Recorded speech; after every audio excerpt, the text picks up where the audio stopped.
نحمده ونصلي ونسلم على رسوله الكريم اما بعد فاعوذ بالله من الشيطان الرجيم بسم الله الرحمن الرحيم والذين آمنوا أشد حبا لله صدق اللہ العظیم۔ قابل قدر علماء ذوی الاحترام، حاضرین و حاضرات سنی اجتماع، السلام علیکم ورحمۃ اللہ وبرکاتہ۔ میرے پیارے آقا صلی اللہ تعالی علیہ وسلم کے پیارے دیوانوں اور خواتین اسلام، آیے کریمہ کے جس حصے کی تلاوت کا میں نے شرف حاصل کیا اس سے متعلق کچھ معروضات پیش کرنے سے پیشتر آقائے کریم رؤوف الرحیم علیہ التحیۃ والتسلیم کی بارگاہ بے کس پناہ میں جس طریقے سے میں پڑھاؤں عقیدت و محبت میں ڈوب کر اسی طریقے سے درود و سلام کا نذرانہ پیش کریں۔ الصلاۃ والسلام علیک یا رسول اللہ، الصلاۃ والسلام علیک یا حبیب اللہ، الصلاۃ والسلام علیک یا نبی اللہ، وَعَلَىٰ آلِكَ وَأَصْحَابِكَ یا حبیب اللہ، صلی اللہ تعالی علیہ وآلہ وسلم۔ میرے پیارے آقا صلی اللہ تعالی علیہ وسلم کے پیارے دیوانوں، آپ ٹھنڈی کے اس موسم میں رات گئے اتنی دیر تک اللہ رب العزت اور اس کے پیارے حبیب صلی اللہ علیہ وسلم کا ذکر سماعت فرما رہے ہیں، یہ رب کی توفیق بھی ہے اور رب کا احسان بھی ہے۔ میں جانتا ہوں کہ رات کا اتنا وقت ہو چکا ہے کہ ٹھنڈی کے اس موسم میں زیادہ دیر تک آپ کا بیٹھنا شاید آپ کی طبیعت پر گراں گزرے، اس لیے میں بہت زیادہ وقت لینے کی بجائے مختصر سے اوقات کے اندر کچھ باتیں وہ آپ کی سماعتوں کے حوالے کرنا چاہوں گا کہ شاید آج کی نشست میں حاضر ہونے کے بعد جب آپ یہاں سے اپنے گھروں کی طرف لوٹیں گے تو آپ کی زندگی میں شاید ایک انقلاب پیدا ہو جائے۔ حالات بڑی تیزی سے کروٹ لے رہے ہیں اور آپ بھی محسوس کر رہے ہیں، ہم بھی محسوس کر رہے ہیں کہ ایک کوشش اس وقت پوری دنیا میں چل رہی ہے اور وہ یہ ہے کہ محبت کا مرکز بدل دیا جائے۔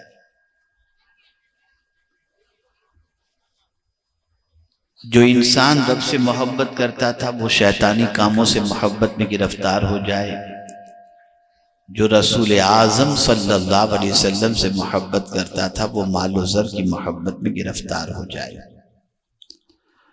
اور ان محبتوں کو دلوں میں پیدا کرنے کے لیے سوشل میڈیا، پرنٹ میڈیا، اس کے ذریعے پوری کوشش کی جا رہی ہے کہ آپ کے دل و دماغ سے آقا کریم صلی اللہ علیہ وسلم کی محبت نکال دی جائے، اور جب یہ محبت نکل جائے گی تو یہ انسان ایک بے جان لاشے کی طرح ہوگا، اور سفلی محبتیں اس کی دنیا اور آخرت دونوں کو تباہ و برباد کر دیں گی۔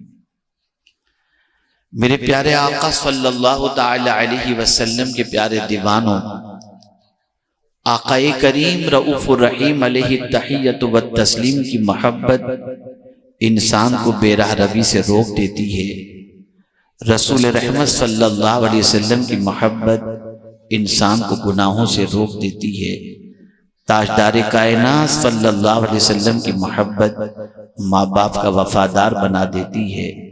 آقا کریم صلی اللہ علیہ وسلم کی محبت اخوت کا درس دیتی ہے، اور رسول رحمت صلی اللہ علیہ وسلم کی محبت کی بنیادی پر زمین کے اوپر بھی سکون نصیب ہوتا ہے اور زمین کے اندر بھی سکون نصیب ہوتا ہے۔ آقا کریم صلی اللہ علیہ وسلم کی محبت میں اللہ نے بڑی طاقت رکھی ہے، اسی لیے شاعر مشرق نے کہا، قوت عشق سے ہر پست کو بالا کر دے، دہر میں اس میں محمد سے اجالا کر دے۔ عشق میں اللہ نے طاقت رکھی ہے۔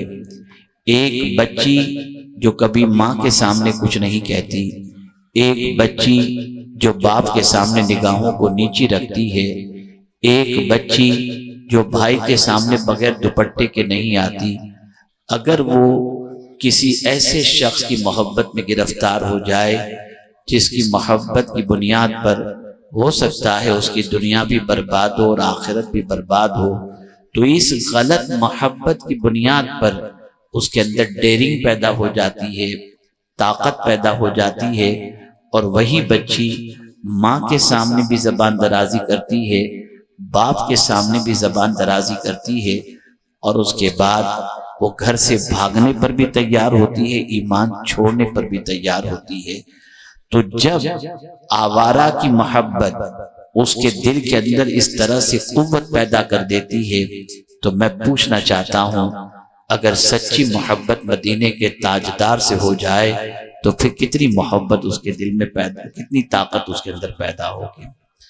آپ اندازہ لگائیں، آج سب سے زیادہ جس چیز کی ضرورت ہے وہ آقا کریم صلی اللہ علیہ وسلم کی محبت کی ضرورت ہے۔ رسول گرامی وقار صلی اللہ علیہ وسلم کی محبت دنیا بھی سنوار دے گی اور آخرت بھی سنوار دے گی۔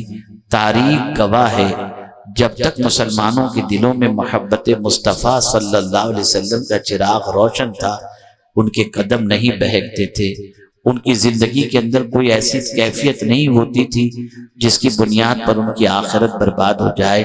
لیکن جب سے شمع عشق مصطفیٰ صلی اللہ علیہ وسلم گل ہونا شروع ہوا، یہ قوم تباہ ہو گئی، یہ قوم برباد ہو گئی۔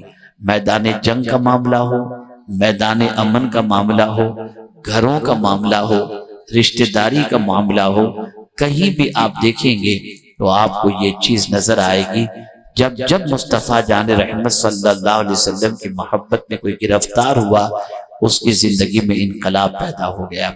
آئیے، چونکہ مردوں کے حوالے سے بہت ساری باتیں محب گرامی حضرت مولانا سید امین القادری صاحب نے پیش فرما دی، میں چاہوں گا ہماری وہ بچیاں جو علم کے حصول کے سلسلے میں کالج کی دہلیز پر پہنچتی ہیں اور پھر ان کی نگاہ بہکتی ہے اور اس کے بعد وہ کسی ایسے کے دامن سے وابستہ ہو جاتی ہیں جس کی بنیاد پر ان کی دنیا بھی برباد ہو جاتی ہے اور آخرت بھی برباد ہو جاتی ہے۔ سب کچھ لٹ جانے کے بعد انہیں محسوس ہوتا ہے کہ ہم برباد ہو گئے۔ آج میں انہی کو سمجھانا چاہوں گا کہ تم کس بنیاد پر کسی ایسے سے محبت کرتی ہو جس کی زندگی داغدار، جو مرنے کے بعد کام آنے والا نہیں، جس کی زندگی کو پڑھنے کے بعد تمہاری زندگی کے اندر کوئی سکون نہیں آ سکتا۔ لیکن اللہ اکبر، اگر خواتین کے سینے میں عشق مصطفیٰ پیدا ہو جائے تو یہی خواتین پھر ایسے بچوں کو جنم دیتی ہیں جو بچے آنکھوں کا تارا بن کر کے موجود ہوتا ہے۔ وہی خاتون جس کے سینے میں عشق مصطفیٰ صلی اللہ علیہ وسلم کا چراغ روشن ہو جائے، اس کا بچہ اس ماں کے لیے پیشانی پر کلنک نہیں بلکہ اس کی ماں کے لیے آنکھوں کا تارا بھی ہوتا ہے اور اس کی ماں کے لیے سر کا تاج بھی ہوتا ہے۔ پہلے کی ماؤں کا حال کیا تھا؟ انہوں نے پوری زندگی خرچ کی اپنے بچوں کو عاشق مصطفیٰ بنانے کے اندر، رسول رحمت صلی اللہ علیہ وسلم کا دیوانہ بنانے کے اندر، اور خود انہوں نے بھی محبت رسول صلی اللہ علیہ وسلم کا جام اس طریقے سے پیے رکھا تھا کہ ان کی ایک ایک دھڑکن آقا کریم صلی اللہ علیہ وسلم کی محبت کے اندر دھڑکتی ہوئی نظر آتی تھی۔ جانتے ہیں، اللہ اکبر، ایک صحابیہ حضرت سلمہ رضی اللہ تعالی عنہ رسول اعظم صلی اللہ علیہ وسلم سے بے پناہ محبت کرتی، آقا کریم صلی اللہ علیہ وسلم نے انہیں ایک ہار عطا فرمایا تھا، بلکہ ایک بار انہیں وہ ہار پہنا دیا تھا۔ تو حضرت سلمہ کہتی ہیں کہ جب تک میں زندہ رہی تب تک میرے گلے میں تو یہ ہار رہے گا، لیکن سنو، یہ مدینے کے تاجدار نے مجھے ہار پہنایا ہے، جب میں مر جاؤں تو یہ ہار بھی میرے ساتھ میرے کفن کے اندر رکھ دینا، میری قبر میں رکھ دینا۔ آپ اندازہ لگائیں رسول اعظم صلی اللہ علیہ وسلم سے محبت کا، کہ آقا کا دیا ہوا ہار وہ قبر میں اپنی نجات کا سامان تصور کرتی ہیں اور اس سے اتنی محبت کرتی ہوئی نظر آتی ہیں۔ اسی طریقے سے آپ دیکھیں حضرت حذیفہ رضی اللہ تعالی عنہ، ان کی والدہ ایک دن اپنے بیٹے سے کہتی ہیں، بیٹے ذرا مجھے یہ تو بتاؤ کتنے دن ہوئے تم رسول اعظم کی زیارت نہیں کی، دیدار کے لیے نہیں گئے؟ اس لیے کہ میں دیکھ رہی ہوں کہ تم کئی دنوں سے کاموں میں اتنے مصروف ہو کہ تم مسجد نبوی شریف نہیں جا پاتے، بیٹا بتاؤ آقا کے دیدار کو کتنا وقت گزرا؟ وہ کہنے لگے، ماں کچھ دن گزر گئے، میں حضور کے دیدار سے مشرف نہیں ہوا، بس آج اجازت دیجئے میں جاؤں اور آقا کریم صلی اللہ علیہ وسلم کی اقتداء میں نماز بھی ادا کروں، آپ کے لیے بھی مغفرت کی دعا کراؤں، میرے لیے بھی مغفرت کی دعا کراؤں۔ حضرت حذیفہ جب مسجد نبوی شریف تشریف لے جاتے ہیں، مدینے کے تاجدار صلی اللہ علیہ وسلم مصلی امامت پر نماز پڑھا رہے ہیں۔ نماز کے بعد غلاموں کا جب غفیر اتنا رہا کہ حضرت حذیفہ کو وقت نہ مل سکا کہ اپنے دل کی بات حضور سے کہہ سکیں، یہاں تک کہ عصر کا وقت گزر گیا، مغرب کا وقت گزر گیا، اور یعنی عصر کی نماز ہو گئی، اس کے بعد جب میں غفیر، مغرب کے بعد جب میں غفیر، عشاء کے بعد جب میرے آقا صلی اللہ علیہ وسلم اپنے دولت گدے کی طرف جانے لگے تو رسول اعظم کے پیچھے پیچھے حضرت حذیفہ بھی جانے لگے، تو آقا کریم صلی اللہ علیہ وسلم نے مڑ کر حضرت حذیفہ کو دیکھا اور ارشاد فرمایا، اے حذیفہ اللہ تیری بھی مغفرت فرمائے اور تیری ماں کی بھی مغفرت فرمائے۔ آپ اندازہ لگائیں وہ مائیں اپنے نبی سے محبت کتنا اپنے بچے کو سکھاتی تھی۔ آقا کریم صلی اللہ تعالی علیہ وسلم کی محبت کے سلسلے میں آپ اندازہ لگائیں جس طرح آج کی مائیں رات کو اپنے بچوں کو اسٹوریاں سناتی ہیں اور داستانیں سناتی ہیں، خدا کی قسم اس زمانے میں خواتین رات کو اپنے بچوں کو حضور کی سیرت سنایا کرتی تھی، سرکار کی داستانیں سنایا کرتی تھی، تاکہ آقا کریم صلی اللہ علیہ وسلم کی محبت ان کے دلوں میں پیدا ہو۔ اے میری قوم کی بچیوں، اے اللہ عز و جل کے پیارے حبیب صلی اللہ علیہ وسلم سے محبت کرنے والیوں، ذرا اتنا تو سوچو کہ کس طرف آج ہماری قوم جا رہی ہے اور ہماری بچیاں جا رہی ہیں۔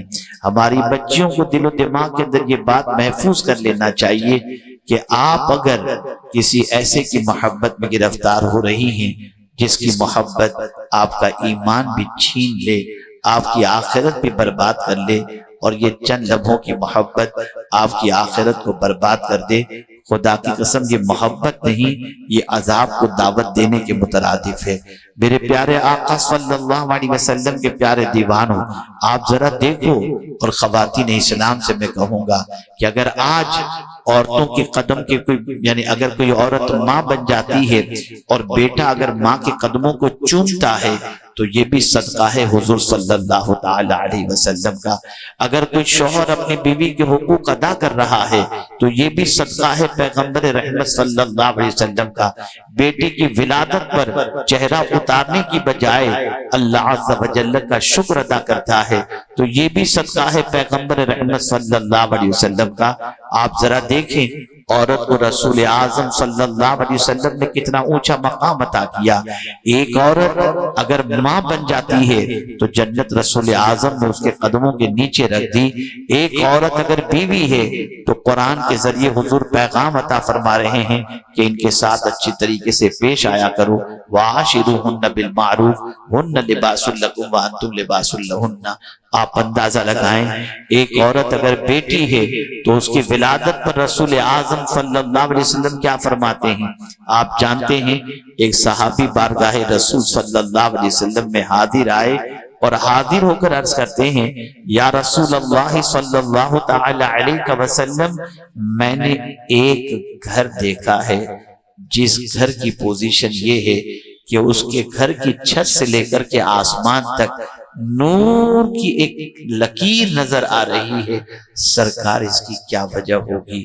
میرے آقا ارشاد فرماتے ہیں وہاں اس کے گھر کسی بیٹی کا جنم ہوا ہوگا، آسمان سے فرشتے اس کے گھر پر سلامتی کو لے کر کے حاضر ہوئے ہیں۔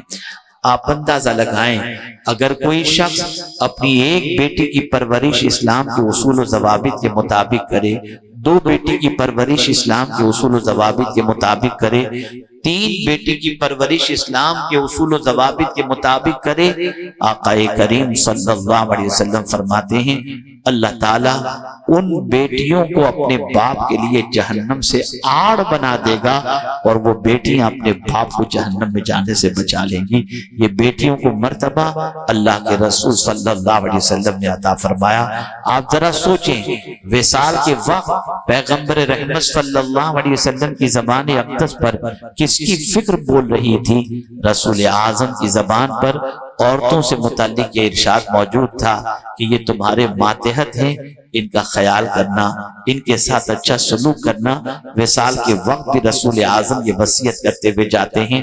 آج کی ہماری بچیاں کالج پڑھنے جاتی ہیں، یونیورسٹی پڑھنے جاتی ہیں، اور وہاں جانے کے بعد میرے آقا کا احسان بھول کر کے کسی کے ساتھ بھی وابستہ ہو جاتی ہیں اور اپنا ایمان گنوا بیٹھتی ہیں۔ تاریخ اٹھا کر کے دیکھو، تکالیف کے ہزار ماحول کے اندر بھی اللہ عز و جل کی بندیوں نے استقامت فی الدین کا مظاہرہ کیا۔ حضرت سمیہ کی زندگی دیکھیں، حضرت آسیہ کی زندگی دیکھیں رضی اللہ تعالی عنہما، انہوں نے اسلام پر استقامت کا مظاہرہ کیا۔ ہزار تکالیف کی وادیوں سے گزرنا پڑا لیکن دامن اسلام نہ چھوڑا۔ آج چند لمحوں کی محبت کے اندر عورتیں نہ جانے اپنا ایمان بھی دیتی ہوئی نظر آتی ہیں اور برباد بھی ہوتی ہوئی نظر آتی ہیں۔ یہ بھول جاتی ہیں یہ دنیا پرماننٹ رہنے کی جگہ نہیں، ایک جگہ ہے جہاں مرنے کے بعد جانا ہے، وہ قبر ہے، اور آخرت میں رب قدیر کی بارگاہ میں حساب دینا ہے۔ اس لیے اس چیز کی ضرورت ہے کہ اپنی سوچ کو بدلو، اپنی فکر کو بدلو۔ اے میری قوم کی بچیوں ذرا سوچو تو صحیح، کیا حضور سے بڑھ کر کے بھی کسی انسان کا احسان تمہارے اوپر ہے؟ میرے آقا صلی اللہ علیہ وسلم نے زمین کے اندر دفن کی جانے والی بچیوں کو بچانے کا ایک مشن شروع کیا، اور رسول اعظم صلی اللہ علیہ وسلم نے بچیوں کو حیات عطا فرمانے کے سلسلے میں، زندگی دینے کے سلسلے میں، زندہ رکھنے کے سلسلے میں ماں باپ کو بشارتیں عطا فرمائیں۔ لیکن ہماری بچیاں آج بھول گئیں، ہماری بچیاں آج فراموش کر گئیں آقا کے احسان کو۔ کس بنیاد پر تم کسی سے محبت کرتی ہو؟ کس وجہ سے کسی لڑکے کو دل دے بیٹھتی ہو؟ کیا اس کی خوبصورتی کی بنیاد پر، اس کے مال کی بنیاد پر، اس کے حسن و جمال کی بنیاد پر؟ میں آپ سے پوچھنا چاہتا ہوں ذرا مجھے یہ تو بتاؤ، کیا میرے آقا سے بڑھ کر کے بھی کوئی حسین ہے؟ حضور کتنے حسین تھے۔ مردوں سے بھی مخاطب ہوں، آپ بھی توجہ چاہوں، آپ کی بھی توجہ چاہوں گا۔ ادھر ادھر دل نہ دے بیٹھو۔ لڑکے لڑکیوں کو دل دے رہے ہیں، لڑکیاں لڑکے کو دل دے رہی ہیں۔ ماحول کتنا بگڑ گیا۔ کل تک جو ماں باپ اپنی بچی کی آوارگی کے اوپر پریشان ہوتے تھے، رات کی نیندیں اڑ جاتی تھی، آج بچیوں کی آوارگی کے اندر ماں باپ کا سپورٹ نظر آتا ہے، بچوں کی آوارگی میں ماں باپ کا سپورٹ نظر آتا ہے۔ آئیے میں آپ کو سمجھاتا ہوا چلوں حضور کی محبت کیسی تھی۔ آج جو سب سے بڑی غلطی ہماری ہو رہی ہے وہ یہ ہے کہ ہم گھروں میں حضور صلی اللہ علیہ وسلم کی عظمت نہیں بتاتے، ہم گھروں کے اندر اپنے بچوں کے سامنے آقا کی سیرت پیش نہیں کرتے، آج ہم گھروں کے اندر رسول اعظم کا بچپنا پیش نہیں کرتے، آج ہم گھروں کے اندر رسول اعظم کے احسانات پیش نہیں کرتے۔ ورنہ میں آپ کو بتاؤں پہلے کیا وجہ تھی کہ آقا کریم صلی اللہ علیہ وسلم کی محبت میں ننھے ننھے بچے گرفتار رہتے تھے، اٹھتے تھے تو یا رسول اللہ کہتے ہوئے، سوتے تھے تو یا رسول اللہ کہتے ہوئے، دیدار مصطفیٰ صلی اللہ علیہ وسلم کے لیے بے چین رہا کرتے تھے۔ آج یہ پوزیشن کیوں نہیں ہے؟ اس کی سب سے بڑی وجہ یہ ہے کہ ہم نے حضور کی سیرت کا مطالعہ بند کر دیا۔ آئیے میں آپ کو بتاؤں، سیدنا ابو ہریرہ رضی اللہ مولا تبارک و تعالی عنہ مدینے کی بارڈر پر بیٹھے رہتے، جب پتہ چلتا کہ کوئی قافلہ آنے والا ہے تو بارڈر پر جا کر کے بیٹھ جاتے، اور جب وہ قافلہ مدینے کی بارڈر پر پہنچتا، پڑاؤ ڈالتا فریش ہونے کے لیے، تو سیدنا ابو ہریرہ رضی اللہ تعالیٰ عنہ ان قافلے والوں سے پوچھتے، تم میں کوئی ایسا بھی ہے جس نے میرے نبی کو دیکھا ہے؟ اور جب قافلے والے کہتے کہ نہیں، ہم نے حضور کو نہیں دیکھا، تو فرماتے تھے بیٹھ جاؤ، میں تمہیں بتاتا ہوں میرے حضور کیسے تھے۔ اور پھر حضور صلی اللہ علیہ وسلم کے رخ زیبا کا تذکرہ، آپ کی ابرو کا تذکرہ، آپ کی آنکھوں کا تذکرہ، آپ کے لبہائے مبارک کا تذکرہ، آپ کے دست کرم کا تذکرہ، اس طریقے سے آنے والوں کے سامنے حضرت ابو ہریرہ رضی اللہ تعالیٰ عنہ کرتے کہ مجمع والے قافلے والے چیخ اٹھتے اور کہتے کہ کاش ہماری آنکھوں نے اس رسول کی زیارت کر لی ہوتی۔ میں پوچھنا چاہتا ہوں، کبھی اے خواتین اسلام رات کو اپنے بچوں کو بٹھا کر تم نے یہ کوشش کی کہ تم ان کو بتاؤ کہ میرے آقا کی نگاہوں کا عالم کیا تھا، میرے آقا کی زلفوں کا عالم کیا تھا؟ تم تو داستان لیلا و مجنوں پڑھتی ہو اور ہیرو اور ہیروئن کی زندگی پڑھتی ہو، اور پڑھنے کے بعد ان کے جیسے بال سے لے کر ان کے جیسی اداؤں کو اپنانے لگ جاتی ہو۔ کیا جواب دو گے کل اللہ عز و جل کو؟ کیا جواب دو گے اللہ کے رسول صلی اللہ تعالی علیہ وسلم کو؟ اللہ اکبر! میرے پیارے آقا صلی اللہ علیہ وسلم کے پیارے دیوانوں، اس وقت سب سے بڑی ضرورت اس چیز کی ہے کہ ہم گھروں کا مزاج بدلیں۔ یوٹیوب پر ٹائم ویسٹ کرنے کی بجائے ہم رسول اعظم صلی اللہ علیہ وسلم کی سیرت اپنے گھر کے اندر اپنے بچوں کو پڑھ پڑھ کر کے سنائیں، تاکہ بچوں کے دلوں میں آقا کریم صلی اللہ علیہ وسلم کی عظمت پیدا ہو۔ آپ جانتے ہیں مائیں اس طریقے سے حضور کی عظمتیں اپنے بچوں کے سینے میں بٹھاتی تھیں کہ اللہ اکبر! ایک ماں نے اپنے بچے سے فرمایا، بیٹے جب تکلیف ہو تو حضور کو پکارا کرو، اٹھتے بیٹھتے رسول اعظم کا نام لیا کرو۔ بچے نے ماں کی نصیحت کو سننے کے بعد اپنے گھر کے دروازے پر بیٹھ کر اللہ کے رسول صلی اللہ علیہ وسلم کا نام لے رہا ہے، ذکر کر رہا ہے۔ ایک دشمن رسول کا گزر وہاں سے ہوتا ہے، اور اس نے جب حضور کا تذکرہ ننھے سے بچے کی زبان سے سنا، بچے کو مارنا شروع کیا۔ وہ مارتا جاتا، بچہ حضور کو یاد کرتا جاتا، وہ مارتا جاتا، بچہ حضور کا ذکر کرتا چلا جاتا۔ مارتے مارتے وہ تھک گیا، لیکن اس کے بعد وہ چلا گیا۔ تو بچہ اپنے گھر کے اندر جب داخل ہوا تو ماں نے چہرے کو دیکھا تو چہرہ سجا ہوا تھا۔ ماں نے پوچھا، میرے لگتے جگر، کس نے تجھے زد و کوب کیا؟ کس نے اس طریقے سے تجھے مارا کہ تیرا چہرے پر ورم نظر آ رہا ہے؟ ماں کو روتے ہوئے کہتا ہے، ماں تو نے کہا تھا نبی کا ذکر کرتے رہنا، میں نبی کا ذکر کر رہا تھا، ایک نبی کا دشمن گزرا، اس نے کہا چپ ہو جا ورنہ میں تیرا سر پھوڑ دوں گا۔ میں نے کہا جان دے سکتا ہوں، نبی کا ذکر نہیں چھوڑ سکتا۔ ماں میں ذکر کرتا رہا، وہ مجھے مارتا رہا، میں ذکر کرتا رہا، میں تجھے مارتا رہا۔ اللہ اکبر! وہ مار مار کے تھک گیا، میں ذکر کر کے نہیں تھکا۔ ماں نے بیٹے کے چہرے کو چوم لیا اور کہا، بیٹے زندگی پر یہ نصیحت یاد رکھنا، جینا تو حضور کی محبت میں اور مرنا بھی تو حضور کی محبت میں۔ آپ اندازہ لگائیں، یہ مائیں تھیں جو اپنے بچوں کو حضور کا عشق پلاتی تھی، حضور صلی اللہ علیہ وسلم کی محبت پلاتی تھی۔ آپ ذرا دیکھو، اندازہ لگاؤ، حضرت ثوبان رضی اللہ مولا تبارک و تعالی عنہ، ان کے دل میں حضور کی کتنی عظمت تھی، حضور صلی اللہ علیہ وسلم کا کتنا عشق تھا۔ آپ جانتے ہیں میرے پیارے آقا صلی اللہ علیہ وسلم کے پیارے دیوانوں، ایک روز بارگاہ رسول صلی اللہ علیہ وسلم میں حاضر ہوتے ہیں تو چہرہ اترا ہوا ہوتا ہے، افسردہ ہوتے ہیں وہ۔ سرکار نے فرمایا، ثوبان کیا بات ہے، تمہارا چہرہ اترا ہوا ہے، طبیعت خراب ہے، گھر میں کوئی بات ہو گئی؟ نہیں حضور، کچھ ایسا نہیں ہوا۔ پھر ثوبان بتاؤ نا تمہارا چہرہ کیوں اترا ہوا ہے؟ وہ رسول جو کسی کا غم نہیں دیکھ پاتے تھے، کسی کو تکلیف میں نہیں دیکھ پاتے تھے، اپنے غلام کے اترے ہوئے چہرے کو دیکھ کر پوچھتے ہیں، کیوں اس طریقے سے افسردہ ہو، غمگین ہو، وجہ تو بتاؤ۔ عرض کرتے حضور ایک تصور نے مجھے بے چین کر دیا، اور وہ تصور یہ ہے کہ آج بیٹھے بیٹھے اچانک خیال آیا کہ کل بروز قیامت جنت میں پتہ نہیں آپ کہاں ہوں گے۔ دنیا میں تو ہمارا حال یہ ہے کہ آپ کے دیدار کے بغیر نہیں رہ سکتے، جب طبیعت بے چین ہوتی ہے بار بار حاضر ہوتے ہیں، آپ کو دیکھ لیتے ہیں، سکون مل جاتا ہے، لیکن قیامت میں پتہ نہیں آپ کہاں ہوں گے، ہم کہاں ہوں گے۔ اگر وہاں حضور آپ کا دیدار نصیب نہیں ہوا تو ہم کیا کریں گے، ہمارا کیا حال ہوگا۔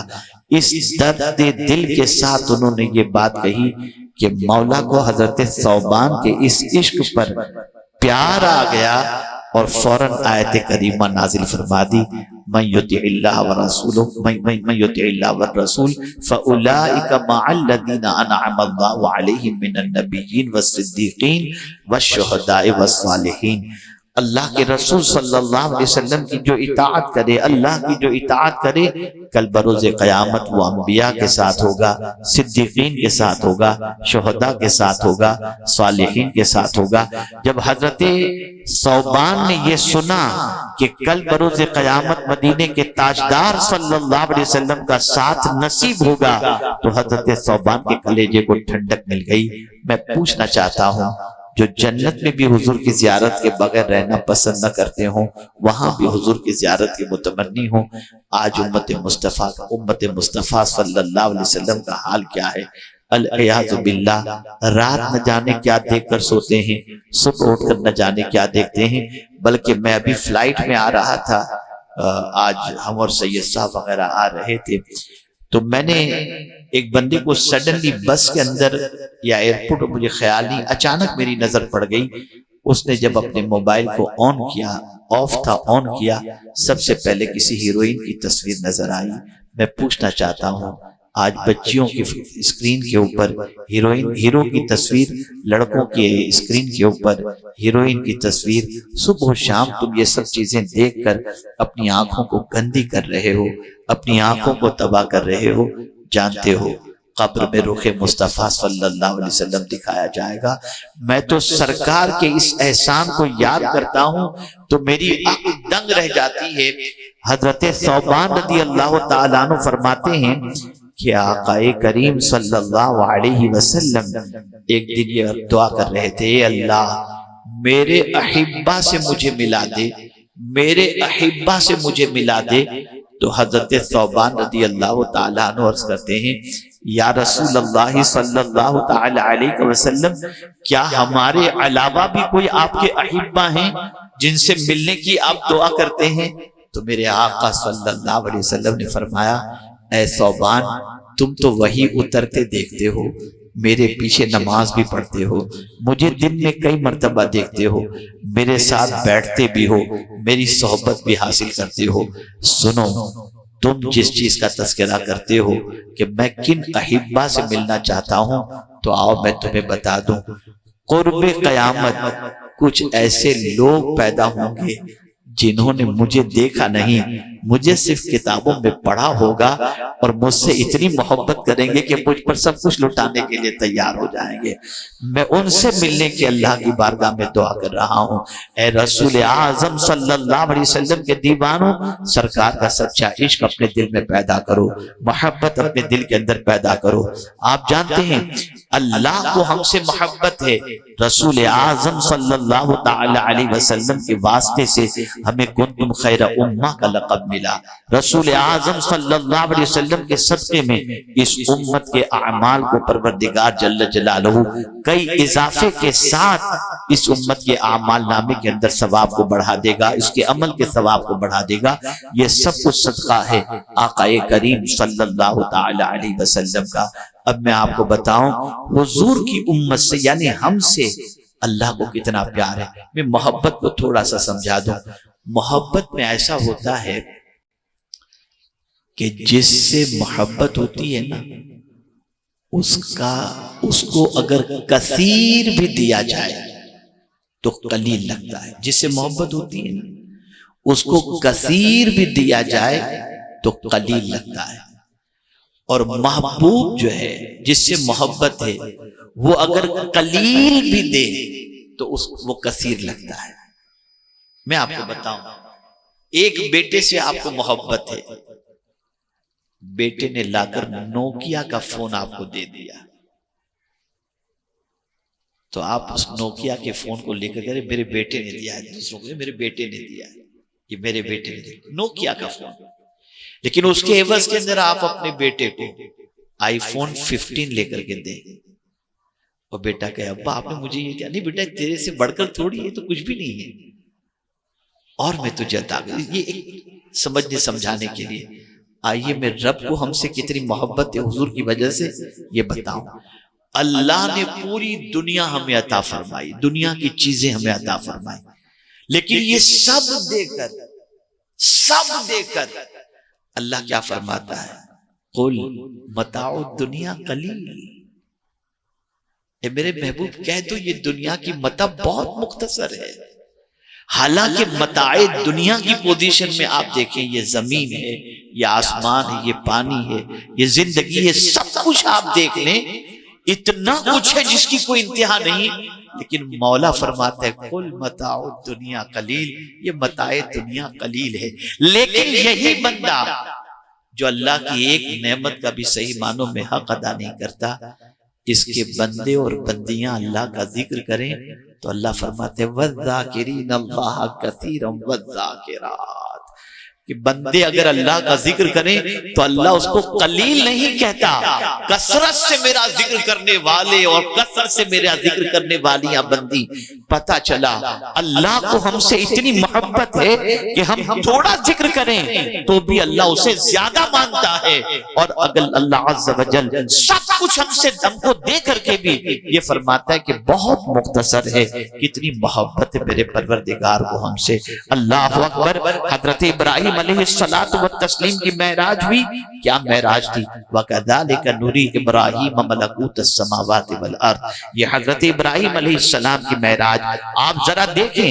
اسی معراج کے دوران حضرت ابراہیم علیہ الصلوۃ والتسلیم نے زمین کی طرف دیکھا، چند بندوں کو گناہ کرتے دیکھا، خلیل اللہ عز و جل کے جوش میں آئے اور اللہ کی بارگاہ کے اندر عرض کرتے مولا ان لوگوں کو ہلاک کر دے۔ معراج کا معاملہ تھا، خلیل کی زبان سے نکلی ہوئی دعا تھی، اللہ نے گناہ کرنے والوں کو ہلاک فرما دیا۔ لیکن جب معراج ختم ہوئی تو رب نے حضرت ابراہیم سے فرمایا اے ابراہیم آج کے بعد میرے بندوں کے لیے ایسی دعا مت کرنا، اس لیے کہ میں اپنے بندوں سے اتنی محبت کرتا ہوں کہ جب وہ گناہ کرتا ہے نا تب بھی میں عذاب نہیں دیتا، میں اس انتظار میں رہتا ہوں کہ ہو سکتا ہے یہ معافی مانگے اور میں اس کو معاف کر دوں۔ اور اے ابراہیم اگر میرا بندہ معافی کیے بغیر اس دنیا سے چلا جاتا ہے تب بھی میں اس کو عذاب نہیں دیتا، میں اس امید پر ہوتا ہوں کہ ہو سکتا ہے اس کا بیٹا اس کی مغفرت کی دعا کرے اور میں اس کی خطاؤں کو معاف کر دوں۔ اور ابراہیم اگر اس کے بچے بھی اگر اس کے لیے مغفرت کی دعا نہیں کرتے تب بھی میں عذاب نہیں دیتا، میں اپنے ذمہ کرم پر لیتا ہوں، جسے چاہتا ہوں عذاب دیتا ہوں، جسے چاہتا ہوں بخش دیتا ہوں۔ اتنی محبت کرنے والے پروردگار سے ہماری کیا محبت ہے، ہمارا کیا تعلق ہے، ہمارے دل میں اس کے فرمان پر عمل کا کتنا جذبہ ہے، تو ہم دیکھیں گے کہ پوری زندگی اس کے ارشاد کے خلاف عمل کر رہے ہیں، اس کے باوجود وہ زندگی بھی دیا ہے، وہ عزت بھی دے رہا ہے، وہ دولت بھی دے رہا ہے، وہ سکون بھی دے رہا ہے، وہ مال و زر بھی عطا فرما رہا ہے۔ میں اپنے قوم کے بچوں سے اپنی قوم کے لوگوں سے اور خواتین سے میں عرض کروں گا بہت زندگی تم نے گزار لی ادھر ادھر بھٹکنے کے اندر، ادھر ادھر کی محبت میں، ذرا رب کی محبت کا چراغ سینے میں جلا کر تو دیکھو۔ اللہ اللہ، دوسروں کی محبتیں تمہاری دنیا اور آخرت برباد کر دیں گی، لیکن اللہ اور اس کے رسول کی محبت تمہاری دنیا بھی آباد کر دے گی، تمہاری آخرت بھی آباد کر دے گی۔ اے رسول اعظم صلی اللہ تعالی علیہ وسلم کے دیوانوں، ذرا اتنا تو سوچو میرے آقا صلی اللہ علیہ وسلم کو ہم سے کتنی محبت ہے، اللہ بھی ہم سے محبت کرتا ہے، حضور بھی ہم سے محبت کرتے ہیں، کتنی محبت، کتنی محبت. خدا کی قسم آپ مجھے بتاؤ، اب جو بات عرض کرنے جا رہا ہوں بچیاں بھی سنیں، بہنیں بھی سنیں اور آپ بھی سنیں. میں آپ سے پوچھنا چاہتا ہوں، ایک مصیبت ہمارے اوپر اللہ نہ کرے آ گئی، اس مصیبت کو ہم نے برداشت کرنے کی طاقت نہیں ہوتی، تو اس مصیبت کو دور کرنے کے لیے ایڑی چوٹی کا زور لگاتے ہیں، پوری طاقت لگاتے ہیں. آتے آتے میں نے محب گرامی مولانا سید امین القادری صاحب سے جادو ٹونے کے بارے میں کچھ سنا. تو ہم کیا کرتے ہیں اپنی مصیبت کے علاج کے لیے کبھی کوئی جادو کروا رہا ہے، کبھی کیا کر رہا ہے، کبھی کیا کر رہا ہے، کبھی کیا کر رہا ہے. یہ ساری چیزیں ہوتی ہیں. جب مصیبتیں برداشت نہیں ہوتی تو آدمی کہتا. لیکن اگر کوئی ایسا بندہ ہو، کوئی ایسی اس کے پاس چیز ہو جس کی وجہ سے اس کی مصیبت دور ہو جائے، تو بتائیے سخت مصیبت کے اندر وہ اس مصیبت کا جو علاج اس کے پاس موجود ہے وہ کرے گا یا نہیں کرے گا؟ جواب دیجیے. آپ کرے گا نہیں؟ اللہ اکبر. اب آئیے حضور صلی اللہ علیہ وسلم کی حیات طیبہ کے ایک پہلو کو آپ کے سامنے رکھو. مکے کی سرزمین پر لوگوں کو اسلام کی دعوت دے رہے ہیں، جواب میں لوگ پتھر برسا رہے ہیں، سوشل بائیکاٹ کر رہے ہیں. 3 سال تک شاہ ابی طالب کے اندر حضور نے اپنے اوقات گزارے، یہاں تک کہ کھانے کو کوئی چیز نہیں تھی، چمڑا چبایا جاتا تھا، وقت گزارا جاتا تھا 3 سال تک. اسی کے ساتھ آپ دیکھیں مکے میں اتنا حضور صلی اللہ علیہ وسلم کو ستایا گیا کہ حضور صلی اللہ علیہ وسلم مکہ چھوڑ کر طائف چلے گئے. آپ کی پشت انور پر اجڑی رکھی جا رہی ہے، آپ کے راستے میں کانٹے بچھائے جا رہے ہیں، آپ کے اوپر پتھر برسائے جا رہے ہیں. طائف پہنچے حضور صلی اللہ علیہ وسلم تو وہاں گنڈے پیچھے لگا دیے گئے. جب سرکار قدم اٹھاتے تو آپ کے پیر کے اوپر پتھر پھینکے جاتے، جس سے آپ کا پیر لہو لہان ہو گیا اور آپ کے نالین شریف بھی خون سے تر ہو گئی. لیکن ایک ازالہ اللہ نے عطا فرمایا تھا مصیبت سے نکلنے کا. ہر نبی کو اللہ نے ایک دعا دی ہے، وہ دعا یقیناً انبیاء کی ساری دعائیں باب اجابت سے ٹکراتی ہیں، لیکن ایک دعا اسپیشلی نبی کو دی جاتی ہے کہ جب تم چاہو یہ دعا کرو، یہ دعا تمہاری یقیناً قبول ہوگی. اللہ کے رسول صلی اللہ علیہ وسلم کو بھی ایک دعا دی گئی. اتنا ستایا جا رہا ہے، اتنا ستایا جا رہا ہے کہ پیر لہو لہان ہو رہے ہیں، راستے میں کانٹے بچھائے جا رہے ہیں، سوشل بائیکاٹ ہو رہا ہے. حضور کو چاہیے تھا کہ یہ دعا کر لیتے، لیکن قربان جائیے. خدا کی قسم ذرا حضور کی عظمت کو سینے میں بٹھاؤ. جب رسول اعظم صلی اللہ علیہ وسلم کی بارگاہ کے اندر یہ بات پیش کی گئی کہ اللہ نے آپ کو دعا دی ہے، ایک دعا آپ کر لیں یہ سب ہلاک ہو جائیں، برباد ہو جائیں، تو کیا جواب دیتے ہیں حضور؟ میں یہ دعا دنیا میں نہیں کروں گا، میں نے اس دعا کو آخرت کے لیے بچا رکھی ہے. قیامت میں جب میری امت پریشان ہوگی تو میں یہ دعا کر دوں گا تاکہ میری امت کی نجات ہو جائے. مجھے بتاؤ دنیا میں اتنا پیار کرنے والا اور اتنی محبت کرنے والا ہے کوئی؟ اس دعا کو حضور نے آخرت میں ہمارے لیے بچا کے رکھا ہے، اور ہم ہیں کہ صبح و شام آوارگی کے اندر زندگی گزاریں، اللہ اور اس کے رسول کی نافرمانی میں زندگی گزاریں. ارے اتنا تو سوچو کہ مار روئے تو اس کے آنسو پر تمہیں ترس آ جاتا ہے، بیوی روئے تو تم اس کے آنسو گوارا نہیں کرتے. تو چپ ہو جا، جو بولے گی میں کرنے کے لیے تیار ہوں، تو بولے گی تو ماں کو گھر سے بھی نکال دوں گا، تو رو مت. یہ آج کا نوجوان کہتا ہوا نظر آتا ہے. تمہارے نزدیک بیوی کے آنسو قیمتی ہیں، ننھا سا بچہ روئے اس کی ڈیمانڈ پوری کرنے کے لیے تم ایڑی چوٹی کا زور لگاتے ہو کہ میرے بچے کی آنکھ میں آنسو نہ آئیں، جو وہ چاہتا ہے لا کر پیش کر دیا جائے. لیکن قیامت میں نہ یہ بیٹا کام آئے گا، نہ بیوی کام آئے گی، نہ ماں کام آئے گی، کوئی کام نہیں آئے گا. ایک ذات ہوگی جس کی سنوائی ہوگی، جس کی پہنچ ہوگی، اللہ رب العزت تک وہ جیسا چاہیں گے مولا ان کی امت کے ساتھ ویسا سلوک کرے گا۔ وہ ذات مدینے کے تاجدار کی ہے۔ لیکن میں پوچھنا چاہتا ہوں، سب کے رونے پر تمہیں ترس آتا ہے، لیکن کوئی ایک دن رو کر کے چپ ہو جائے گا۔ بچے کے انتقال کے اندر ماں 3 دن رو کر کے چپ ہو جائے گی، 40 دن رو کر کے چپ ہو جائے گی۔ کبھی ایسا بھی ہوگا کہ جب یاد آئے گی تب روئے گی، پھر کہے گی کیا کریں، اللہ کو جو منظور تھا۔ لیکن خدا کی قسم، وقت ولادت سے لے کر وقت وصال تک اگر کوئی ذات روزانہ رات کو کسی کے لیے روتی ہے تو وہ ذات مدینے کے تاجدار کی ہے، جو ہمارے لیے روتے تھے، پوری رات روتے تھے تاکہ ہم جہنم میں جانے سے بچ جائیں۔ اسی کو اعلیٰ حضرت عظیم البرکت کہتے ہیں، اللہ کیا جہنم اب بھی نہ سرد ہوگا، رو رو کے مصطفیٰ نے دریا بہا دیے ہیں۔ اے بچوں اور بچیوں، میں تم سے پوچھنا چاہتا ہوں، رسول اعظم تو ہماری اتنی فکر کرتے ہیں کہ ہم جہنم میں جانے سے بچ جائیں، اور ہم قدم قدم پر ایسے گناہ کر رہے ہیں جو جہنم کے استقبال کے لیے، جہنم جس کی وجہ سے استقبال کے لیے تیار ہو۔ توبہ کرو، گناہوں سے بچو۔ ایک بات اور میں آپ کے سامنے عرض کرتا ہوں، اللہ اکبر، میرے آقا صلی اللہ تعالی علیہ وسلم کی بارگاہ میں حضرت جبریل امین علیہ الصلاۃ والتسلیم تشریف لائے اور آ کر کے عرض کرتے ہیں، یا رسول اللہ صلی اللہ تعالی علیہ وسلم، میں نے فلاں نبی کے امتی کو جہنم میں دیکھا۔ سرکار خاموش رہے۔ تھوڑی دیر کے بعد دوسرے نبی کا ذکر کیا، فلاں نبی کے امتی کو جہنم میں دیکھا، حضور خاموش رہے۔ پھر تیسرے نبی کا ذکر کیا، فلاں نبی کے امتی کو میں نے جہنم میں دیکھا، حضور خاموش رہے۔ حضرت عیسیٰ تک پہنچے۔ اس کے بعد جب حضرت جبریل چپ ہوئے تو سرکار نے فرمایا، جبریل کیا میری امت کو بھی تم نے جہنم میں دیکھا ہے؟ جبریل نے کہا ہاں، اتنا سننا تھا۔ پیغمبر رحمت صلی اللہ علیہ وسلم مدینہ چھوڑ کر پہاڑوں کی طرف نکل جاتے ہیں۔ کسی کو نہیں خبر تھی کہاں حضور گئے، کیا ہوا۔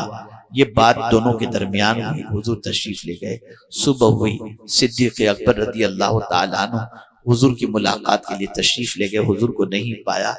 تلاش کرنے لگے کہ حضور کہاں تشریف لے گئے۔ پورا دن حضور کو تلاش کیے لیکن کہیں نہیں ملے۔ صحابہ تلاش کرنے حضور کو، حضور کہیں نہیں مل رہے۔ یہاں تک کہ پورا دن گزر گیا، پوری رات گزر گئی، حضور کا پتہ نہیں چلا۔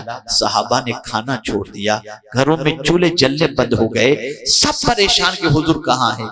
دوسرا دن بھی سرکار کی تلاش کے اندر صحابہ گزارتے ہیں۔ خاتون جنت کے گھر کا چولہا بجھ گیا، وہ بھی گھر میں کھانا نہیں پکا رہی۔ مدینے کے ہر گھر کے اندر چولہا جلنا بند ہو گیا۔ جب تک حضور کو نہیں دیکھیں گے ہم کھانا نہیں کھائیں گے۔ حضور کہاں تشریف لے گئے؟ سرکار کی تلاش میں نکلتے ہیں، آقا کا کہیں پتہ نہیں چلتا۔ تیسرے روز صدیق اکبر رضی اللہ تعالیٰ عنہ پہاڑوں کی طرف جاتے ہیں۔ ایک چرواہا ملتا ہے جو بکریاں چرا رہا تھا۔ اس سے صدیق اکبر نے پوچھا، تم نے ہمارے آقا کو دیکھا ہے؟ وہ چرواہا جواب دیتا ہے، مجھے نہیں معلوم تمہارے آقا کون ہیں، لیکن اتنا ضرور جانتا ہوں، اس غار سے 3 دن سے کوئی اس طرح سے بلک بلک کے روتا ہے کہ اس کے رونے کی وجہ سے میری بکریوں نے چارہ کھانا چھوڑ دیا ہے۔ اللہ اکبر، صدیق اکبر سمجھ جاتے ہیں وہ نہ ہو میرے آقا ہوں گے۔ جب وہاں پہنچتے ہیں تو کیا دیکھتے ہیں؟ رسول اعظم سجدہ ریز ہیں، اے اللہ میری امت کو بخش دے، اے اللہ میری امت کو بخش دے۔ میں پوچھنا چاہتا ہوں، جو رسول اپنا آرام چھوڑ کر ہماری بخشش کی دعاؤں کے اندر تکلیفوں کو برداشت کرتے ہوں، آج ہم صبح سے لے کر رات تک اسی رسول کی نافرمانی میں زندگی گزاریں، کسی اور کی محبت کا چراغ جلا لیں صرف اس لیے کہ وہ ہمارے ساتھ محبت کرتا ہے۔ کوئی اللہ کے رسول سے زیادہ انسانوں میں ہم سے محبت کرنے والا ہے ہی نہیں۔ رسول سے محبت کرو، آقا کریم صلی اللہ علیہ وسلم کی الفت کا چراغ اپنے سینے میں روشن کرو۔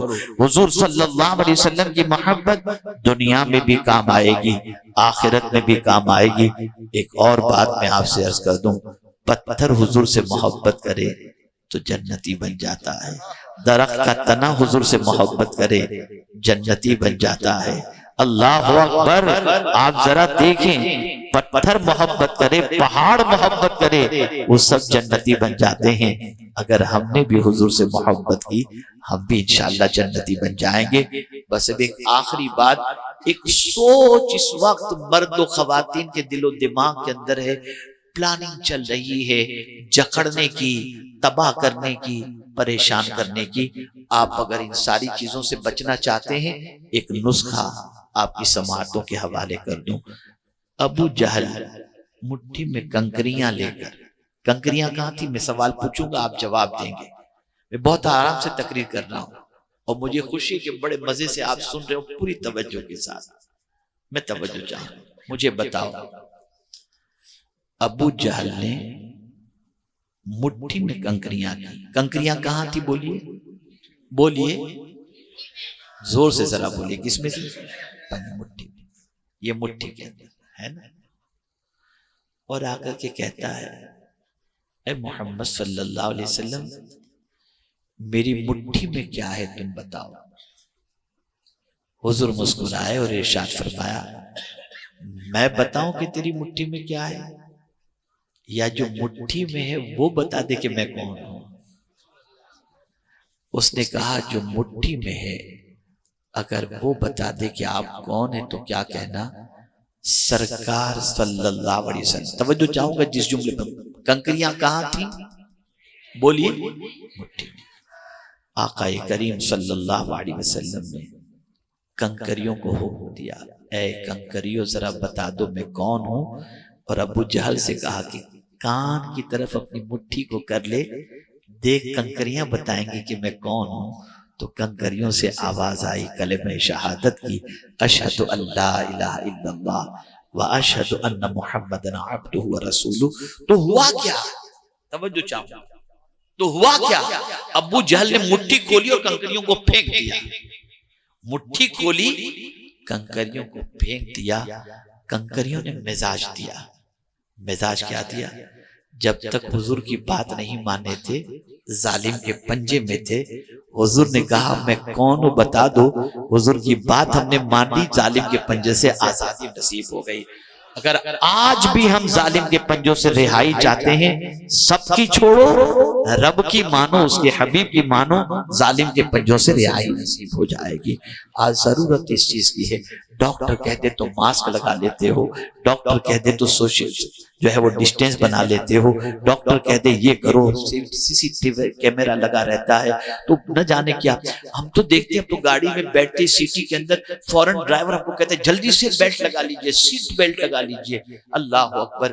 ہم سب کی بات مینو ان بالکل مان لیتے ہیں، لیکن صبح سے لے کر رات تک جس رب نے زندگی دی ہے، جس رب کے پیارے حبیب کے صدقے میں سب کچھ ملا، نہیں مانتے ہیں تو اس اللہ اور اس کے رسول کے نہیں مانتے، جس کا نتیجہ یہ ہے ہماری زندگی سے سکون رخصت ہو چکا. ہم تباہ ہو گئے، برباد ہو گئے. میں آج کی سو پرور سنی اجتماع میں میری بہنوں سے بھی کہوں گا، میری بیٹیوں سے بھی کہوں گا، یہ دنیا چند دنوں کی ہے، یہاں کی لذتیں چند دنوں کی ہیں. جانتے ایک صحابیہ تھی، نام اتفاق سے یاد نہیں آ رہا، بڑی خوبصورت تھی.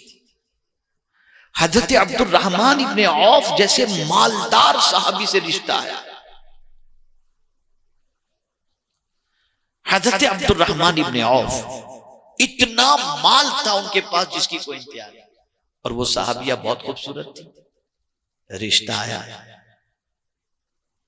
تو فوراً حضور کی طرف انہوں نے رشتے کو منتقل کیا کہ رشتہ تو میں اسی سے کروں گی جس سے حضور فرمائیں گے، جس سے حضور فرمائیں گے.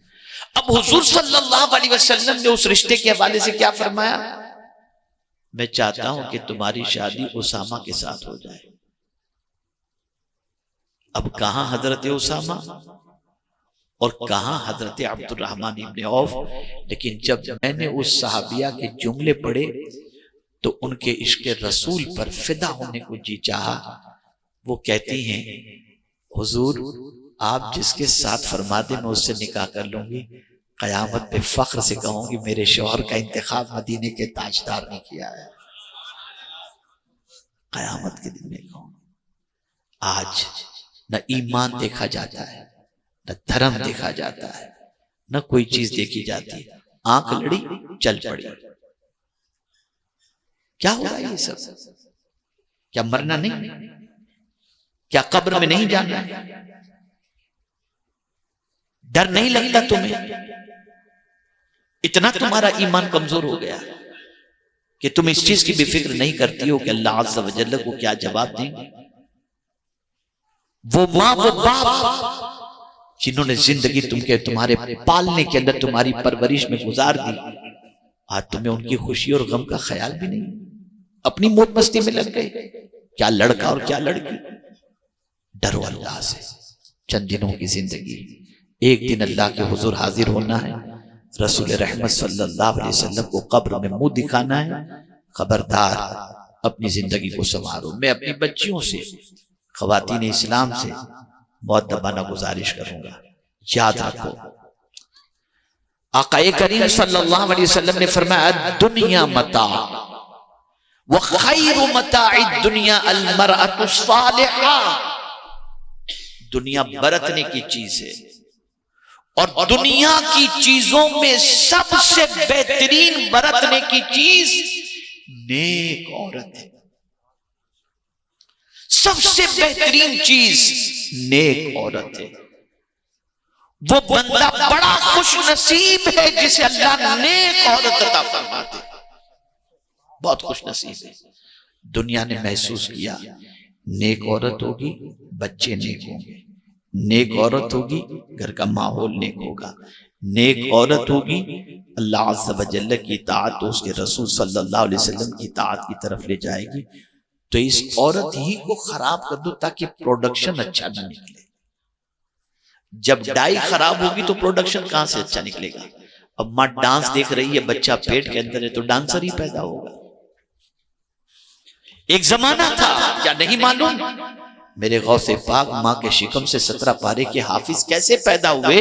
اس لیے کہ جب غوث پاک ماں کے پیٹ میں تھے تو ماں قرآن پڑھتی تھی جسے غوث پاک نے پیٹ میں رہ کر کے یاد کر لیا تھا۔ آج کیا ہو رہا ہے؟ کہاں جا رہی ہو تم؟ کیا تمہیں دین سے محبت نہیں؟ کیا تمہیں اللہ عز و جل سے محبت نہیں؟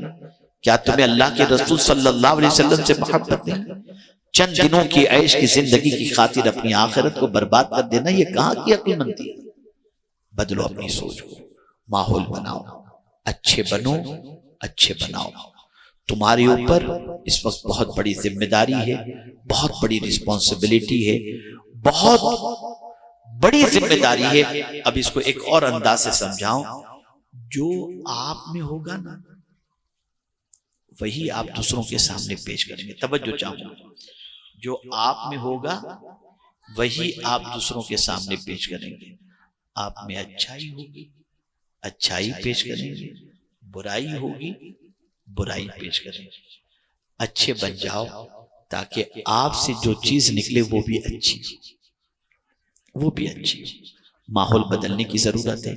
اجتماع اس لیے نہیں رکھا گیا کہ آپ آئیں، بھیڑ جمع ہو، واہ واہ ہو، سبحان اللہ، اتنا کام ہے، کچھ بھی۔ اجتماع صرف اس لیے رکھا گیا ہے ہمیں اپنی ذمہ داری کا احساس ہو، ہمیں اپنی تباہی کے حوالے سے غور کرنے کا موقع ملے کہ کیوں ہم تباہ ہوئے، ہمیں اپنی بربادی کے حوالے سے پتہ چلے کہ ہم کیوں برباد ہیں۔ آج علم کے سلسلے میں ہماری بچیوں کو ماں باپ پڑھاتے ہیں، بچوں کو پڑھاتے ہیں، بچہ جاتا ہے پڑھنے کے لیے کالج، نہ جانے کیا کیا کرتا ہے اور کیا کیا لے کر کے آتا ہے۔ بچی جاتی ہے پڑھنے کے لیے کالج، نہ جانے کیا کیا کرتی ہے اور کیا کیا ہوتا ہے۔ کبھی کس لڑکے کے ساتھ بائک پر بیٹھ کے چلی گئی، کسی لڑکا کسی لڑکی کو لے کر بائک پر، کیا کریں؟ یہ تو ماحول فریڈم میں آج کے دور میں چلتا ہے؟ نہیں چلتا بھائی۔ حضور سے زیادہ تو کوئی سچا انسان نہیں، وہ سید المعصومین، سید المعصومین صلی اللہ علیہ وسلم ہو کر کے بھی کوئی ثابت نہیں کر سکتا کہ کسی اجنبیہ عورت کا ہاتھ میں لے کر حضور نے کسی کو بیعت کیا۔ سید المعصومین، اللہ کے حبیب، اور سب عورتیں نبی کا کلمہ پڑھنے والی ہیں، لیکن حضور نے کسی غیر محرم کا ہاتھ اپنے ہاتھ میں نہیں لیا۔ اور بائک سے چپک کر بائک کے اندر تم لڑکے لڑکیاں جا رہے ہو کہ تو دل ہمارا بڑا پاک ہے. لا حول ولا قوت الا باللہ. کہاں سے سیکھا یہ سب آپ نے؟ ارے نہیں نہیں مجھے تو پورا بھروسہ ہے، بہت اچھا بچہ ہے، بہت اچھی لڑکی ہے. نہیں میرے بھائی، غلط ہے آپ کی بات. آپ زیادہ جانتے ہو یا آپ کے اندر جو چیز اللہ نے رکھی ہے وہ پیدا کرنے والا زیادہ جانتا ہے؟ جس نے آپ کو بنایا وہ زیادہ جانتا ہے. وہ زیادہ جانتا ہے کہ آپ کے اندر جو چیز ہے اس کے اثرات کیا ہیں. یہ ہو ہی نہیں سکتا، یہ ہو ہی نہیں سکتا کہ کوئی جوان لڑکا اور لڑکی ایک ساتھ بائک پر غیر محرم ہے، ایک دوسرے کے لیے حرام، ایک اجنبیہ ہیں اور اجنبی ہیں اور بیٹھ کر بائک پہ جاتے ہوں، ان کے اندر کوئی گناہ کا جذبہ پیدا نہ ہو. میاں یہ تو اجنبی لڑکے اور اجنبیہ لڑکی کی بات ہے. یاد رکھنا مخلص رشتے صرف دو ہی ہیں، دو ہی. باپ کا رشتہ بیٹی کے ساتھ یہ مخلص ہے، اور بھائی کا رشتہ بہن کے ساتھ یہ مخلص ہے. اسی لیے چچا کے بیٹے کے ساتھ بھی کہیں اکیلے میں کوئی لڑکی نہیں جا سکتی، شادی نہیں ہوئی تو. کیوں؟ کوئی رشتہ پیور نہیں ہے. بہت بہت خطرناک ہے یہ چیز، بہت خطرناک ہے. اور یہ چند لمحوں کی لذت کے لیے ساری چیزیں ہو رہی ہیں. بہت آج میری بچی تو پڑھ لکھ کے کالج میں بہت اعلیٰ نہیں ہے، سب الگ چیزیں ہیں. پڑھاؤ، میں پڑھانے سے منع نہیں کرتا، لیکن پوری باؤنڈری میں رکھ کر کے پڑھاؤ. آپ میں طاقت ہے کہ گرلز کالج کے اندر آپ اپنے بچی کو پڑھا سکتے ہیں اور خود لے جا کر چھوڑ کر آ سکتے ہیں تو پڑھاؤ، ورنہ اس سے بہتر ہے وہ جاہل رہے. وہ تو مناسب ہے، لیکن اس کی آبرو چلی جائے، اس کا ایمان چلا جائے. یہ ضروری ہے کہ اس کی حفاظت کی جائے کہ نہ آبرو جائے نہ ایمان جائے. اس کی حفاظت آپ کے لیے ضروری ہے. چند دنوں کی زندگی اب آپ دیکھیں نا، میں آپ کو ایک چیز بتاؤں. قرآن کہتا ہے وَمَن نُعَمِّرُ نُنَكِّسُ فِي الْخَلْقِ أَفَلَا يَعْقِلُونَ. میں اس کی تفسیر پڑھ رہا تھا. اب دیکھیے یہ لک ہے نا، توجہ چاہوں گا، یہ چہرہ ہے. 14 سال کا چہرہ ہو، ہم اگر 14 سال کی تو ہمارے چہرے کی پوزیشن کیا ہوتی ہے؟ چمک ہوتی ہے، جوانی نظر آتی ہے. پھر بڑھتے بڑھتے 20 22 اور شباب نظر آتا ہے. چہرے کی رنگت پرکشش ہوتی ہے. یہ کون پرکشش بنا رہا ہے؟ اللہ بنا رہا ہے. اور اگر تم یہ سمجھتے ہو کہ یہ پرماننٹ رہے گی تو اللہ فرماتے ہیں چہرہ تو وہی ہے نا، چہرہ تو وہی ہے نا، لیکن تم 80 کے بن جاؤ، تمہاری عمر 80 کی ہو جائے تو ہونٹ اندر، یہ گال اندر گھس گئے ہیں، دانت اندر گھس گئے ہیں، منہ چپکا ہوا. کوئی بچہ بھی باپ کو دیکھ کر کے پسند نہیں کرتا کہ میرا باپ کیسا لگ رہا ہے. کوئی لڑکی دل دینے کو تیار ہوتی ہے اس عمر کے اندر؟ نہیں. اللہ فرماتا ہے کون ہے جو تمہاری اس چہرے کو عمر کے اعتبار سے بدلتا رہتا ہے؟ کیا پھر بھی تمہیں عقل نہیں؟ میں ہوں جو تمہارے چہرے کو بدلتا رہتا ہوں، عمر کے اعتبار سے تمہاری تخلیق میں تبدیلی پیدا کرتا ہوں. تو میں آپ سے پوچھنا چاہتا ہوں جوانی کتنے دنوں کی؟ کتنے دنوں کی جوانی؟ ابھی ایک جگہ پر ہم کل گئے تھے، ایک صاحب نے اپنے گھر کی ایک بچی کا تذکرہ کیا. بس سڈنلی اس کو ایک پھوڑا ہوا تھا چہرے کے اوپر.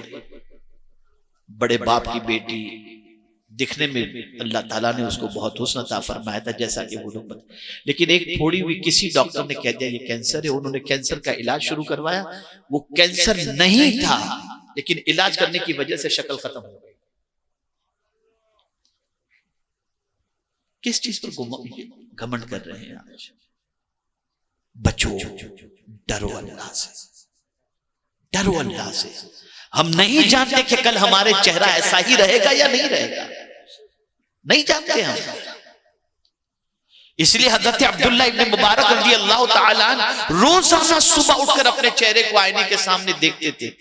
کسی نے پوچھا حضور چہرے کو آئینے کی طرف، آئینے میں دیکھنے کی وجہ؟ فرماتے میں دیکھ رہا ہوں میرا چہرہ کالا تو گناہوں کی وجہ سے نہیں ہو گیا.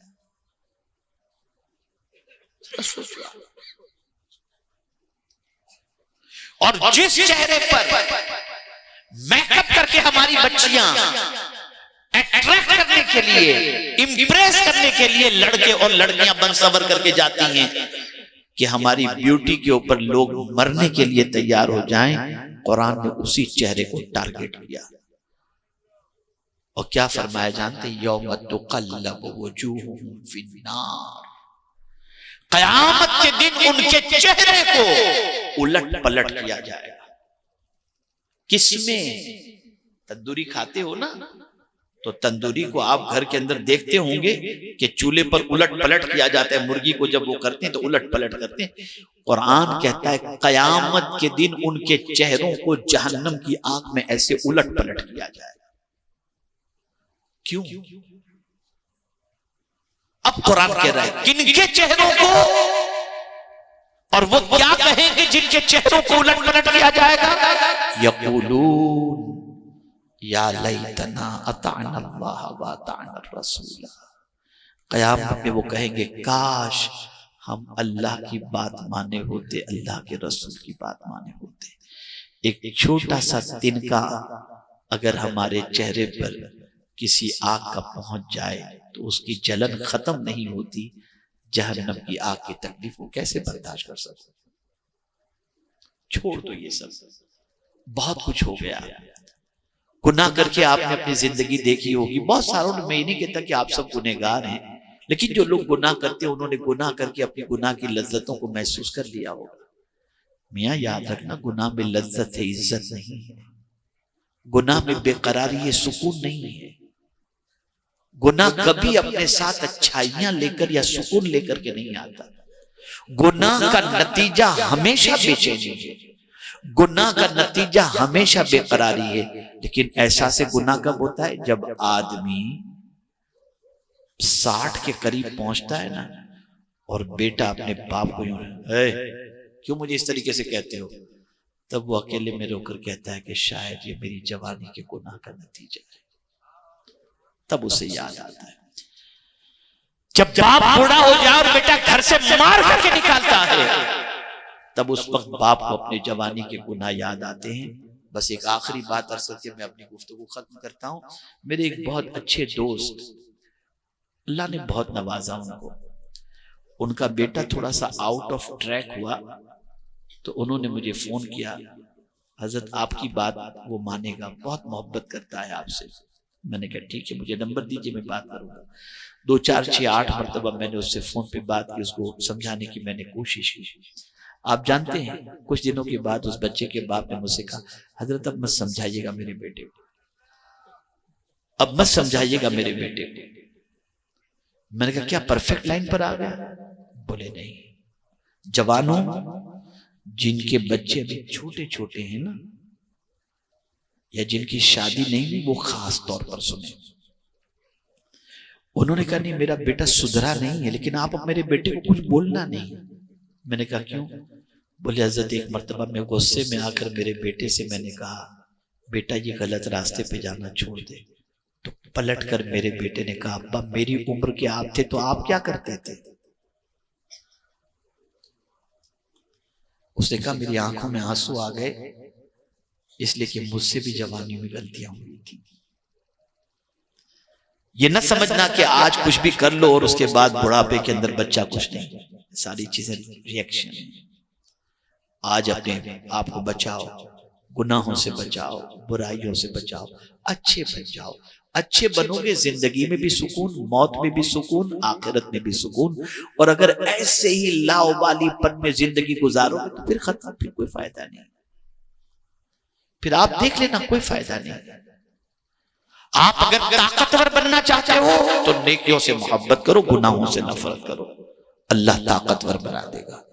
آپ چاہتے ہو اللہ روزی میں برکت عطا فرمائے، اللہ سے ڈرنے والے بن جاؤ۔ آپ چاہتے ہو اللہ سارے کام آسان کر دے، اللہ سے ڈرنے والے بن جاؤ، اللہ سارے کام۔ وَمَن يَتَّقِ اللَّهَ يَجْعَلْ لَهُ مِنْ أَمْرِهِ يُسْرًا۔ میں امید کرتا ہوں کہ میرے پیارے آقا صلی اللہ علیہ وسلم کے پیارے دیوانوں، آپ ان کلمات خیر کو اپنے دل میں جگہ دیں گے۔ میری کوئی بہن یہ نہ سمجھے کہ میں ان کو ٹارگٹ کر رہا تھا، میں تو صرف میرے آقا صلی اللہ علیہ وسلم کا پیغام آپ جو بھول چکی ہیں اسے یاد دلانا چاہتا تھا اس لیے کہ آپ وہ ہیں کہ جن کے مرتبے کو اگر کوئی ماں بن جاتی ہے تو آقا کریم صلی اللہ علیہ وسلم باپ کے مقابلے میں ماں کے مرتبے کو 3 گنا زیادہ فرماتے ہیں. اتنا ماں کا احترام، ماں کا مقام ہے. دنیا آپ کو بگاڑنا چاہتی ہے. ماڈل کے اندر آپ دیکھیں کوئی بھی چیز بیچنی ہوتی ہے نا تو مرد جو ہے ایز اے ماڈل کم ہی ہوتے ہیں، عورتوں کا چہرہ دکھا کر ساری چیزیں بیچی جاتی ہیں. آپ ایئر کرافٹ کے اندر بھی دیکھیں گے تو ایئر ہوسٹس زیادہ آپ کو ملیں گی، وہ مسکراہٹیں بیچاری بیچتی ہیں. نہ جانے کس طریقے سے آپ کو پامال کیا جا رہا ہے، آپ کو برباد کیا جا رہا ہے تاکہ آپ کی دنیا بھی تباہ ہو جائے اور آخرت بھی برباد ہو جائے. اور ایک خاص بات میں اپنی بچیوں سے کہوں گا، بہت ساری شادی شدہ عورتیں بھی بہک جاتی ہیں. بہت ساری شادی شدہ عورتیں بھی بہک جاتی ہیں. کیسے بہک جاتی ہیں؟ کسی نے دیکھا تعریف کر دی، ایون یہاں تک کہ شوہر کے دوست کے ساتھ چکر میں پڑ جاتی ہیں. اور ہوتا کیا ہے جانتے ہیں آپ؟ وہ محبت کی ڈینگے مارنے والا تیرے لیے آسمان سے تارے توڑ کے لاؤں گا. چند دنوں کے بعد جب وہ لڑکی شادی کے بارے میں وہ عورت کہتی ہے یا لڑکی کہتی ہے تو دامن چھڑا کے بھاگ جاتا ہے اور پوری آبرو لوٹ کر کے اس کی دنیا اور آخرت دونوں برباد کر دیتا ہے. عورتیں بے وقوف بن جاتی ہیں. مت کرو یہ سب، مت کرو، اپنی زندگی کو برباد مت کرو. جانتے ہیں کسی غیر مرد کا ہاتھ، آج ہماری بچیاں جاتی ہیں جوتے چپل کی دکان پر سیدھا پیر لمبا کر دیتی ہیں، غیر مرد جوتے پہنا کر ناپ برابر کر رہا ہے. بینگلز کی دکان پہ گئی، ہاتھ آگے بڑھ دیا، غلط غیر محرم ان کے ہاتھوں میں چوڑیاں. یہ سب حرام ہے، حرام. قیامت کے دن ان ہاتھوں کو جہنم کی آگ میں جلایا جائے، جلایا جائے. کیوں نہیں ڈرتے اللہ سے؟ کیوں اللہ کا خوف دل سے نکال بیٹھے ہو؟ مرنا نہیں ہے؟ جب مرنا برحق ہے اور یقیناً ہے تو ڈرو اللہ سے، بدلو اپنے آپ کو، اس راستے پر چلو جس راستے پر چلنے کے بعد اللہ کی رضا بھی حاصل ہو جائے اور اس کے رسول صلی اللہ علیہ وسلم کی رضا بھی حاصل ہو جائے. دین سیکھو، دین کا کام کرو. میں دنیاوی تعلیم کا مخالف نہیں ہوں. آپ اگر حدود میں رہ کر کے دنیاوی تعلیم حاصل کر سکتی ہوں تو ضرور کریں. میں ایسی بچیوں سے واقف ہوں جو بچیاں یونیورسٹی میں بھی مصلی لے کر کے جاتی ہیں اور وہاں بھی نماز کے وقت پر مصلی بچھا کر کے نماز ادا کرتی ہیں. ایسی بچیاں بھی آج معاشرے کے اندر موجود ہیں جن بچیوں کا حال یہ ہے کہ کہیں بھی جائیں ان کا نہ حجاب اٹھتا ہے اور نہ وہ شریعت کے خلاف کام کرتی ہوئی نظر آتی ہیں. حدود شریعت میں رہ کر کے شریعت نے جتنی اجازت دی ہے اتنا آپ جا سکتے ہیں. اور اپنی مرضی اور طبیعت سے گئی نا تو دنیا بھی برباد ہوگی، آخرت بھی برباد ہوگی. اللہ اور اس کے رسول کے قانون کو فالو کرو، اللہ اور اس کے رسول کے ارشادات پر عمل کرو اور اپنی زندگی اور آخرت سنوارنے کی کوشش کرو. انہی کلمات خیر پر میں اپنی گفتگو کو مکمل معذرت آپ سے چاہتے ہوئے کرتا ہوں کہ میں نے ابتدا میں یہ سوچا تھا حالات دیکھ کر کہ میں گفتگو کو مختصر میں ختم کر دوں گا، لیکن آپ کے ذوق سماعت کو دیکھ کر مجھے محسوس ہوا کہ اگر کوئی ایک بھی اپنی زندگی بدلنے کے لیے تیار ہو گیا تو شاید یہ آج کے اجتماع کی کامیابی کی ضمانت بھی ہو جائے اور ہم سب کی آخرت کے سنورنے کا سبب بھی بن جائے. بدلو اپنے آپ کو، سب کے قریب ہو کر کے دیکھ چکے، اب ذرا خدا اور اس کے رسول سے قریب ہو کر کے دیکھو. انشاءاللہ بڑا مزہ آئے گا، بڑا سکون ملے گا، بڑا اطمینان ملے گا اللہ عز و جل اور اس کے رسول صلی اللہ علیہ وسلم کی تعلیمات پر عمل کرنے میں. اللہ تعالی ہمارے رضا فاؤنڈیشن کے جتنے بھی ممبران ہیں، جن لوگوں نے کوشش کر کے اس اجتماع کو سجایا، اللہ ان کی کاوشوں کو اپنی بارگاہ میں قبول فرمائے اور رب قدیر جل جلالہ اس سنی اجتماع کو اپنی بارگاہ میں قبول فرما کر ہم سب کے لیے توشہ آخرت بنائے. وما علینا الا البلاغ المبین.